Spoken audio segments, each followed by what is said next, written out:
Recording विराट studio Madna बाजार DJ Gururaj Madhubani. अपन के लिए खाली हेलो हेलो करे अब बात भेल न ठीक से एही से लगल ई लहरे अपन के लिए खाली हेलो हेलो करे अब बात भेल न ठीक से एही से लगल ई लहरे तो बात एहन कहल कई पानी सारा बह गेल त बात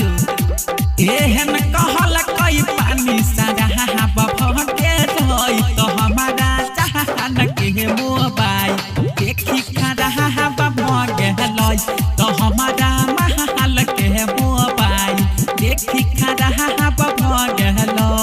बड़ टेंशन में छियो।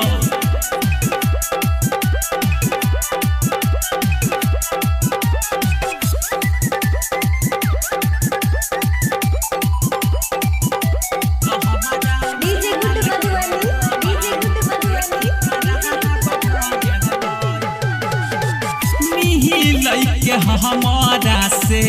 केने छल चाही भेलै मोबाइल खराब तब करा झेल पड़लै बड़कारी हे रौ मिलै के हमारा से केने छल चाही भेलै मोबाइल खराब तब करा झेल पड़लै बड़कारी तो सकू करै छै हमारा से न रहा जब गेल त शक करै छै हमारा से न रहा जब गेल तो हमारा चाहन के मोबाइल देखी खड़ा बह गेल तो हमारा महल के मोबाइल देखी खड़ा बह गेल बर्तन से आल छै रौ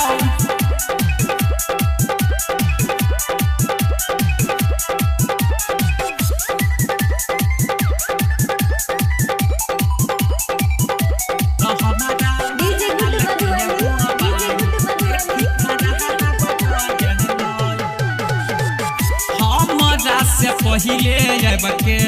कर खेलबे छै खिसियाइल बड़ी हमारा से जे ओकरा से नहीं केलिए भेट ओकरा से नहीं केलिए हे रौ हमारा से पहिले अबके कर खेलबे छै खिसियाइल बड़ी हमारा से जे